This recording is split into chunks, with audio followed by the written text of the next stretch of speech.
Hola, ¿qué tal? ¿Cómo están? Bienvenidos a Senda Holística. Hoy un nuevo capítulo.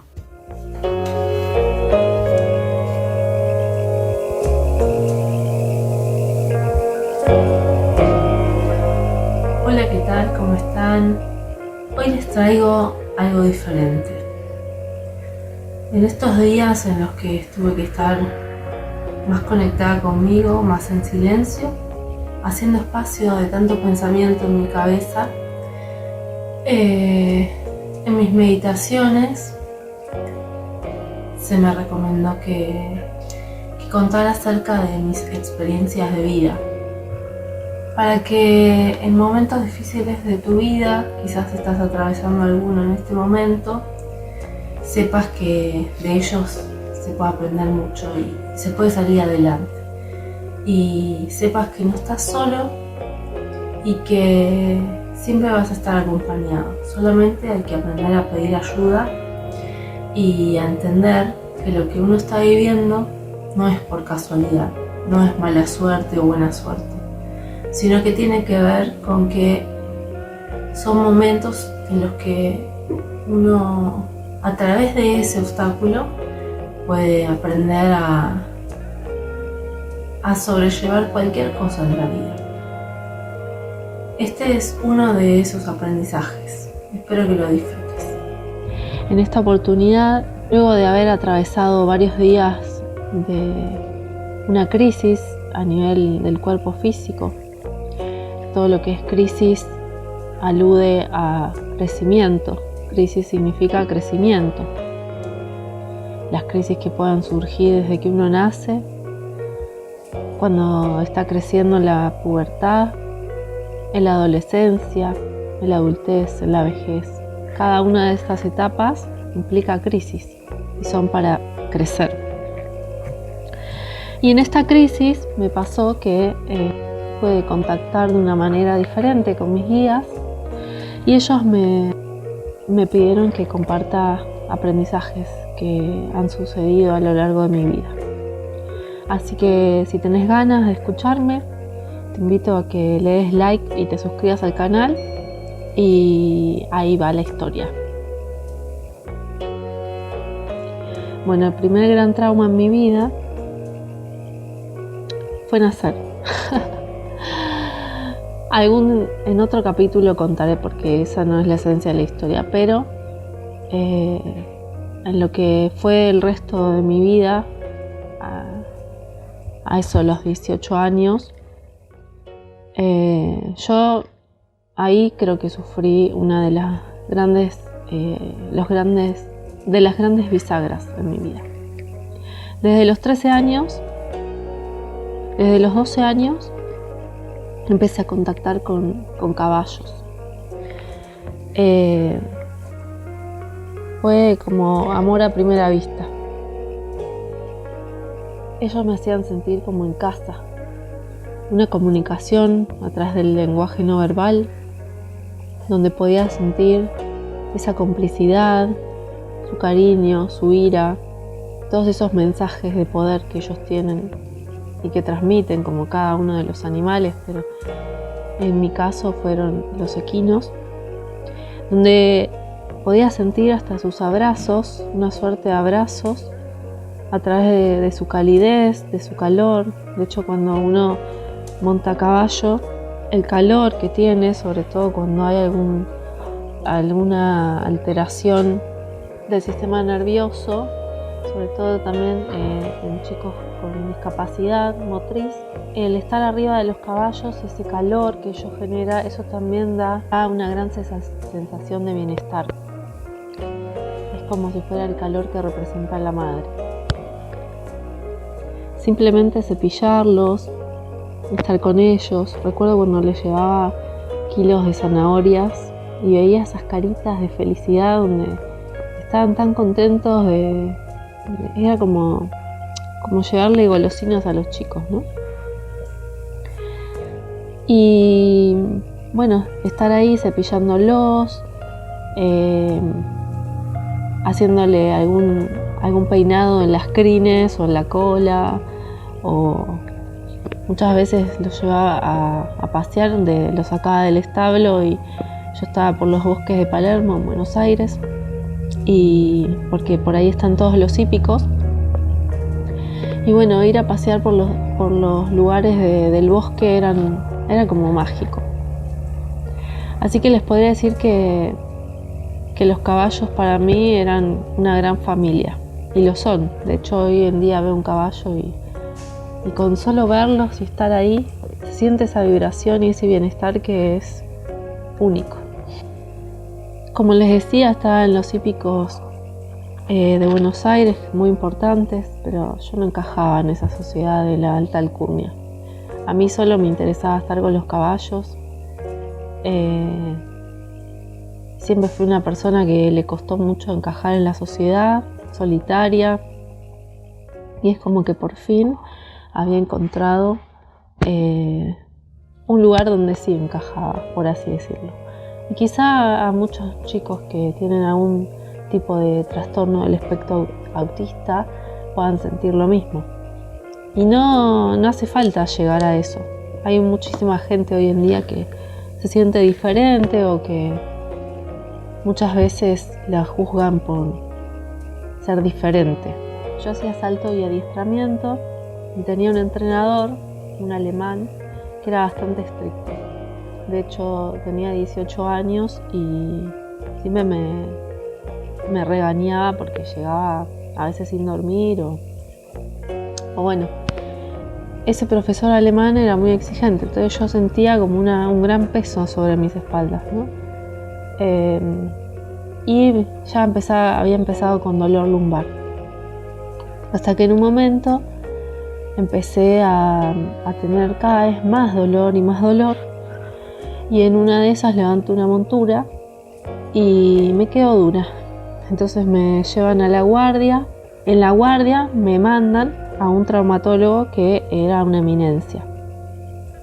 Por lo que me medican inyectable y me mandan a mi casa y a tener la consulta. Tengo la consulta con esta persona, me piden una resonancia, la llevo, la ve. Yo en ese momento ignoraba totalmente todo lo relacionado con la salud. Y me pasa que el doctor me dice que necesitaba hacer reposo absoluto, quedarme en la cama, porque si no me iba a hacer una hernia de disco. Y me mandó ese reposo por 3 meses. Luego de esos 3 meses, cada vez estaba peor, tenía más dolor. Cada día era peor, no había forma de encontrar una posición que me aliviara. Pero a pesar de todo, no había nada. Después consultando con otros profesionales, no había nada que lo justifique, por así decirlo. Entonces este doctor lo que decide es operarme. Sin ningún tipo de... Él decía que me tenía que operar por una hernia de disco, pero no había una evidencia puntual de algo que genere ese dolor tan intenso, ¿no?, que yo tenía. Por lo que me iba a sacar el disco, me iba a soldar una vértebra con la otra y después lo que iba a tener era más dolor, artrosis y quizá una disminución aún mayor de la movilidad. Eso suele suceder cuando se hacen estas cirugías de hernias de disco. A la larga, ¿no?, la artrosis, no es que en el momento. Quizá en el momento era lo mismo y después se iba a ir cambiando a lo largo de los años. No lo sabemos. Conjuntamente con este dolor lumbar también tenía una alteración del ciclo menstrual que venía teniéndolo desde hacía bastante tiempo y cada vez peor, muchas hemorragias.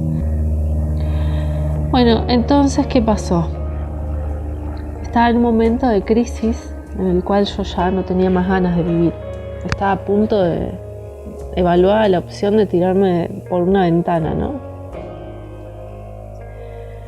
Y bueno, llegó un momento en ese medio de todo ese caos mental en donde decidí que yo quería estudiar medicina, porque ya que no podía hacer nada más que estar sentada o acostada leyendo, quería instruirme para saber la verdad.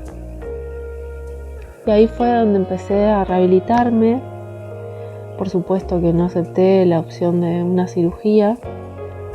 Y también tengo que agradecer que tenía una pareja que era una persona muy compañera, amorosa.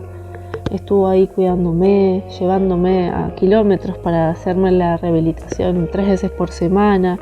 También iba a nadar rehabilitando, hacía los ejercicios en mi casa. Fue como dedicarme exclusivamente a mí, al 100% casi. Y así poco a poco, con la ayuda de un corset, fui como empezando a tener más movilidad. Y bueno, y después de bastante tiempo me aventuré a estudiar la carrera de medicina. A mí lo que más tristeza me daba era que no podía ir al hípico o al establo, al estud, a estar con los caballos, a estar con ellos. Eso era algo que fue quizás lo más doloroso para mí.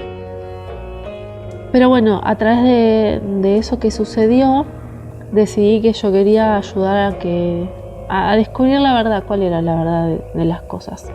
Porque no podía ser que me quieran hacer una cirugía cuando no había nada, ninguna evidencia.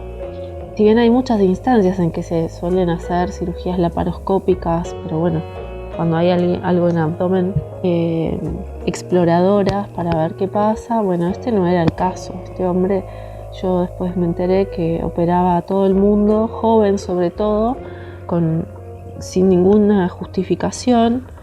Y bueno, y él después fue hasta linchado de su domicilio y se tuvo que mudar, porque era una suerte de negocio, ¿no?